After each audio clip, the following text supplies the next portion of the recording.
अस्सलाम वालेकुम students, FI की ऑनलाइन क्लासेस में आपका खैर मकदम है।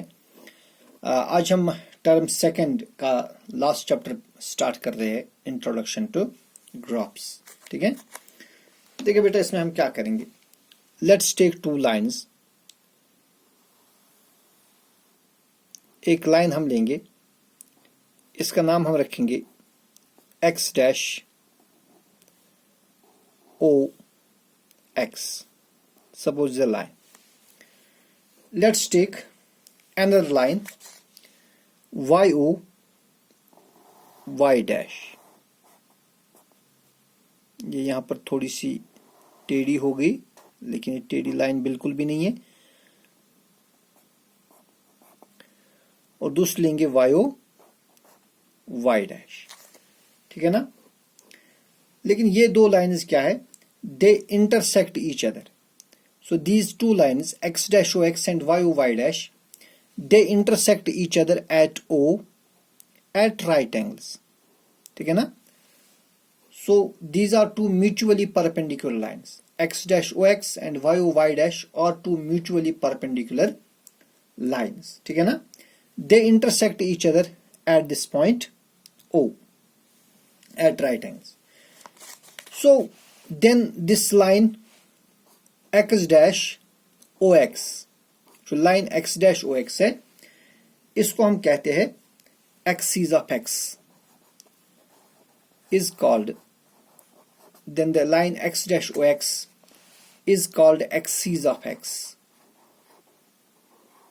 क्या बोलते हैं इसको, axis of x, या इसका एक शॉर्ट नाम भी है, या हम बोलते हैं शॉर्ट में इसको x axis। ठीक है। इसी तरह जो YO Y dash, YO Y dash, इसको हम बोलते हैं axis of Y। It is called axis of Y, या हम इसको बोलते हैं Y एक्सिस। क्या बोलते हैं, शाबाश, क्या बोलते हैं, Y एक्सिस। ठीक है ना। अगर हम इन दोनों लाइन्स को एक साथ लेंगे, so if you take both these lines x dash OX and YO Y dash, these two lines taken together are called rectangular axes. अगर हम इनको एक साथ लेंगे, they are called rectangular axes. क्या बोलते हैं इनको, rectangular axes. These two lines are all together called as rectangular axes. और जो बेटा ये जो O है, the point O is called origin. ये जो पॉइंट O है, इसको हम क्या बोलते हैं, point O is called origin. Point O को हम ऑरिजिन बोलते हैं। ठीक है ना। तो ये जो these two mutually perpendicular lines, ये जो एक्स डैश OX और YO Y डैश है ना, ये इस प्लेन को, it divides the plane into 4 parts. These two lines in x dash OX और YO Y dash जो है, they divide a plane into 4 parts, and each part is called a quadrant.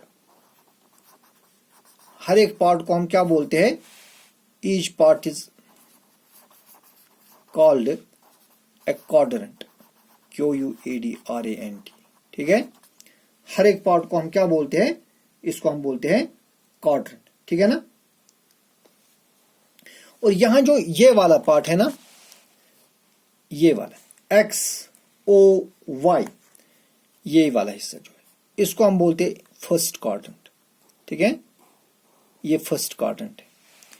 फिर जो ये है X dash OY, it is the second quadrant. इसी order में लिखने है। ठीक है, कोई ऐसा इसको सेकंड क्वाड्रेंट नहीं लिख सकता, कोई इसको सेकंड क्वाड्रेंट नहीं लिख सकता। सेकंड क्वाड्रेंट ये है।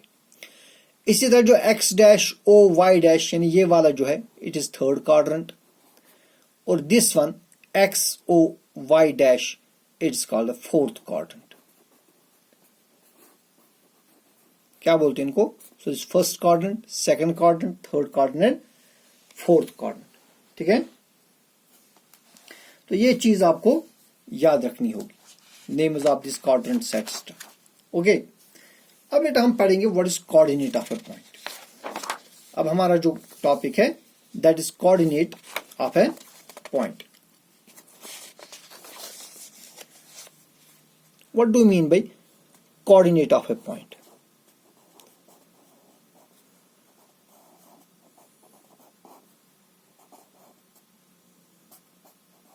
कोऑर्डिनेट ऑफ ए पॉइंट, ठीक है। देखिए हम यही रेक्टेंगुलर एक्सिस लेंगे, X O X dash and Y O Y dash. This is X dash O X and this is Y O Y dash. This are rectangular axis, ठीक है ना। अब बेटा सपोज इस रेक्टेंगुलर एक्सिस में किसी भी एक क्वाड्रेंट में एक पॉइंट है, suppose here is a point, point P, you can take it in any quadrant, first second third और फोर्थ, ठीक है। So let P is any point, suppose P कोई पॉइंट है इस रेक्टेंगुलर एक्सिस में। हम क्या करेंगे, हम इस P से एक परपेंडिकुलर ड्रा करेंगे। Let us draw a perpendicular, for example PM। इस P से हम एक परपेंडिकुलर ड्रा करेंगे PM ऑन एक्स एक्सिस, और यहां से हम एक और परपेंडिकुलर ड्रा करेंगे for example PN on y axis. तो P से हम दो परपेंडिकुलर ड्रा करेंगे, एक करेंगे perpendicular draw PM on x axis और दूसरा परपेंडिकुलर ड्रा करेंगे PN ऑन वाई एक्सिस, ठीक है ना। Then distance of this point P, distance of point P, distance of point P from y axis।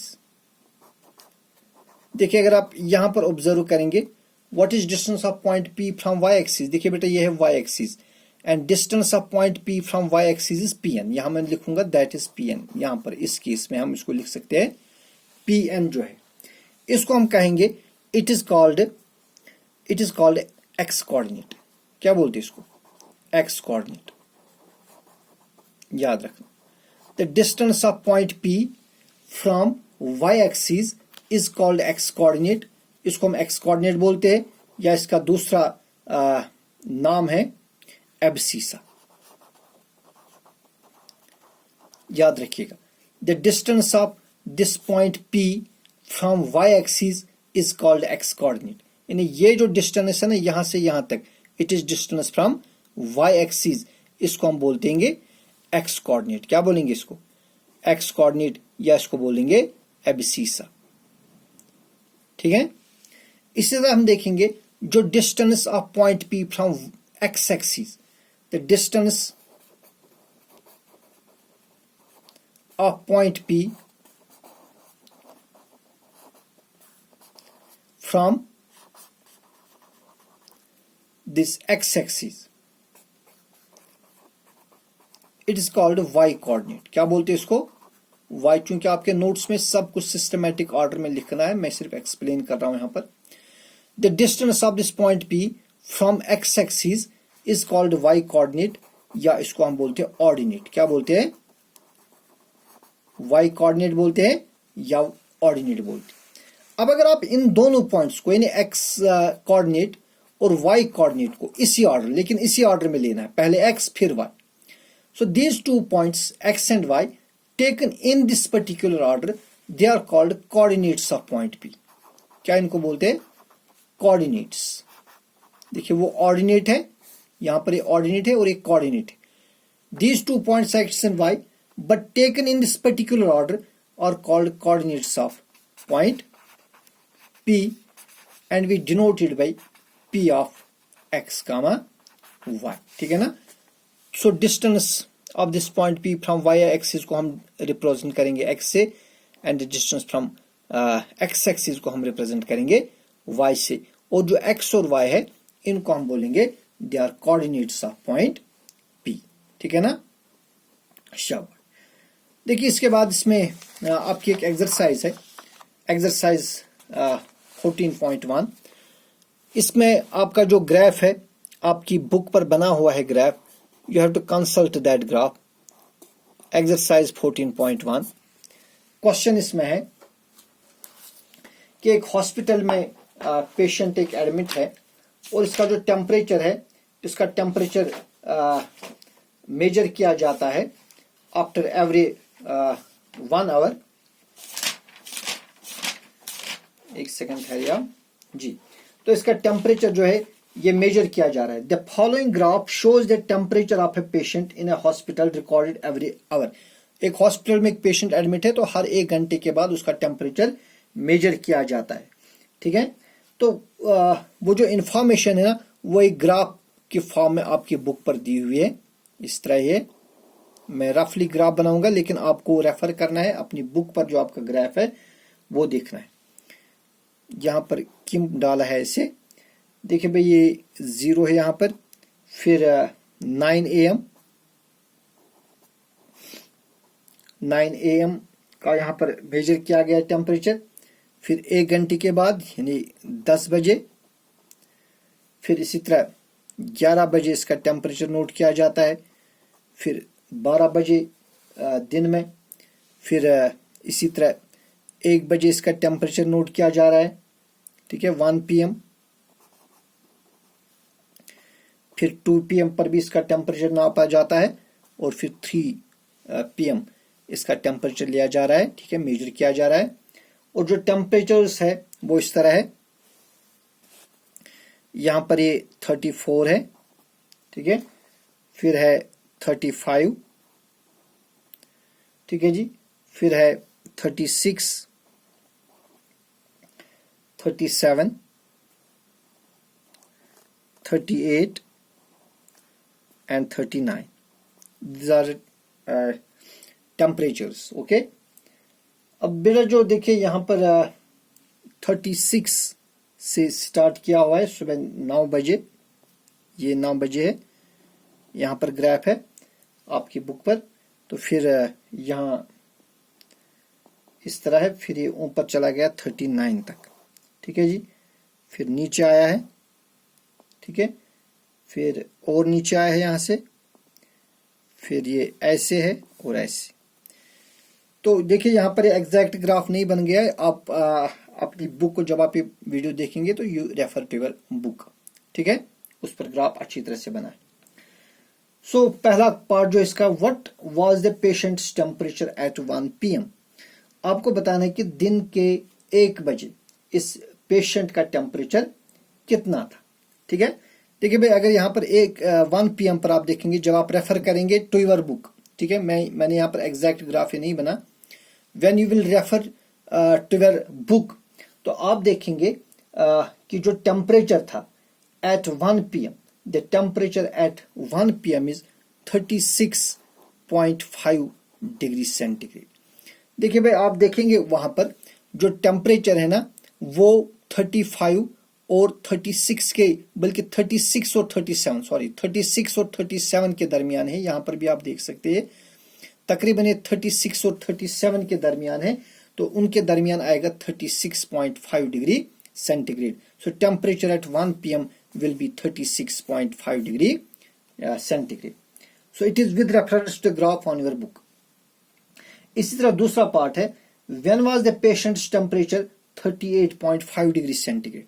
तो पेशेंट का टेम्परेचर 38.5, देखिए ये 38.5 जो है वो 38 और 39 के दरमियान आएगा। तो आप देखेंगे दिन में 12 बजे, with reference to the graph on your book, तो आप देखेंगे ये जो टेम्परेचर है दिन के बिल्कुल 12 बजे एट नून टाइम, 12 नून, ये जो टेम्परेचर है ये कितना होगा, ये होगा दिस 38.5 डिग्री सेंटीग्रेड। इसी तरह with reference to this graph we have to find the patient's temperature was the same 2 times during the day.